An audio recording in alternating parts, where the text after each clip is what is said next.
Hi everyone, welcome back to my channel. I'm Ellie Snake Lady, and today I'm going to be doing another one of my venomous snakes that I would love to own if they weren't venomous. So anyway, so I'm going to be talking about Boomslang snakes. So yes, without any further ado, I shall just get straight on with that, and hopefully this little boy can behave, but we'll see. He's a squiggle, so there we go. Anyway, so yes, without any further ado, I shall just get straight on with the video. Thanks very much for watching. Okay, so the Boomslang description. The Boomslang is a medium snake that reaches a maximum size of around 2 meters in length. They are fairly slender but not as thin as some other tree-dwelling snakes. They have large eyes, giving them a binocular and like colour vision. So if you look at the face of a boomslang snake, it has got really big eyes. Their scales are rough with a strong ridge down the centre of each scale, also known as keels, which I've spoken about before in the past, you know, regarding bush viper snakes. These scales basically set the boomslang snake apart from the well-known mamba snake, which has non-keeled smooth kind of scales. The boomslang snakes are often thought to sort of just be that greeny colour, but in fact they do come in a lot of different colours. Basically the colours will differ between sort of the age that they are, the sex that they are, and the region where they come from. So juveniles are typically grey or brown underneath and are darker on top. They may be pink or yellow or even orange on the throat, with varying spots of colour along the body. So this contrasts with their large emerald green eyes, and I'll show you a picture of that now. And you basically have one beautiful looking snake, as you can see. Adults can be just as striking though, but look quite different from the juveniles, which is kind of, that's the norm with baby animals and adult animals. You know, you will see a difference in colour and patterns and things like that. So in some areas, male boomslang snakes, they're like a sort of bright green, while others might have like a sort of pitch black on top with like bright yellow, you know, on the underneath below. Female boomslangs are not as colourful and are usually a shade of brown or even red. In almost all cases, the bottom of the scales is at least a shade lighter than the top side of the snake. So yeah, so the females do look quite different to the males, and you know, they can even be like a sort of olive colour as well. In the black and yellow male boomslang snakes, this is easy to see, while in females and the green individuals it's not as obvious, but the distinction, it is there. Looking for this type of difference can train the eye to spot the differences for identifications, because as I say, you'll get a few different variations throughout the region that they're from.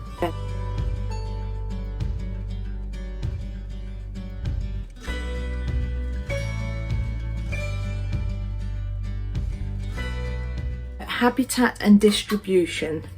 The boomslang is an expert tree climber and is often found in forested areas. They are not restricted to trees, and they will come to the ground occasionally to hunt, feed, or even take shelter. The boomslang is endemic to sub-Saharan Africa and has been recorded in the following countries. Now, I'm not going to list all the countries, but for example, Namibia, Botswana, Zimbabwe, South Africa, Mozambique, Nigeria, Angola, Zambia, and Ghana. So they're just a few of the countries, but I will put a list up of pretty much most places that they're found.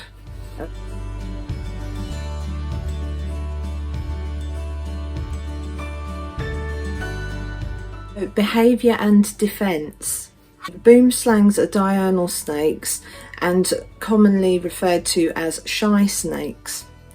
They get this name because of their calm nature, so they're quite known to be fairly docile, which is quite nice really, because I think most people, when you hear about venomous snakes, you think, oh, it's going to be so aggressive and attack me and kill me, but these guys are just really chilled. It's rare to see a boomslang snake getting defensive, as they don't strike often. Instead, their strength and defense lie in effortless ability to glide through the trees. When stressed or in a vulnerable position, that's easy for me to say, the boomslang will sometimes inflate its neck to make itself look bigger and look more intimidating. However, this behaviour is quite rare, and it's more common that the snake will disappear into the trees or any sort of undergrowth, very quickly. The enemies of the boomslang snake. The boomslang unfortunately falls prey to many carnivores, but most commonly these are birds of prey like falcons, kestrels and ospreys. The mongoose is also another snake hunter, but their biggest enemy is humans. So yeah, humans are known to basically kill these lovely snakes out of fear, because obviously people know that they're venomous and they just think they don't want to take the risk, so they rather kill the snake instead of maybe getting someone to safely remove the snake from their home. As I say, they'll just kill it. So, which, as I say, I'm not going to get on my soapbox about, but I wish more people would just, contact like pest control and they can get the animal and move it somewhere else. Boomslang venom.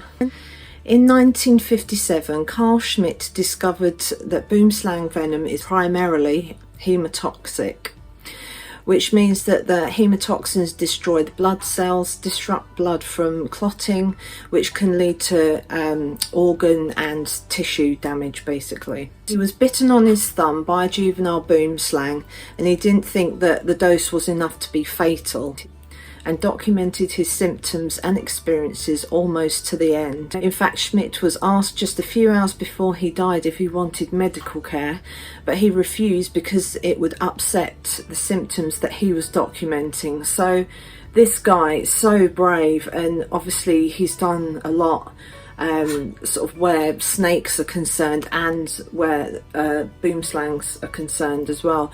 So the fact that, he basically sacrificed his life for this research, and it's incredible. Honestly, I was totally in awe when I found out about this guy. I just thought, this Carl Schmidt is incredible. So anyway, I'm going to stop going on. Fangs and Venom Delivery. The boomslang can open their mouths at least 170 degrees and can penetrate the skin easily by stabbing it, as it were. It only takes a light scratch on the skin and a drop of their venom for your life to basically be in danger and for it to, be possibly fatal.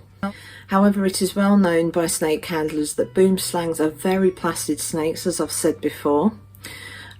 It takes a lot for them to react defensively, and very few people have ever been bitten. Respect, as always, is paramount when spotting one of these incredible snakes. So, if I saw one on my walks, not that I would in this country, but if I did, I would just be like, right, okay, that's there, and then just carry on walking. You just respect them, you keep your distance from them, and to be honest, as I said before, they would just slither away very quickly into the undergrowth and just hide. As I say, that's more the sort of snake that they are. So boomslang venom is actually slow acting, and the symptoms may not become apparent until many hours after the bite. Any absence of symptoms can give the victim false reassurance, leading them to underestimating the seriousness of the bite. Treatment of bites may also require complete blood transfusions, especially after 24 to 48 hours without antivenom. So, as I say, if you do get bitten by one of these, you have to seek out a hospital, doctors, whatever, that will have the antivenom for a snake bite like this.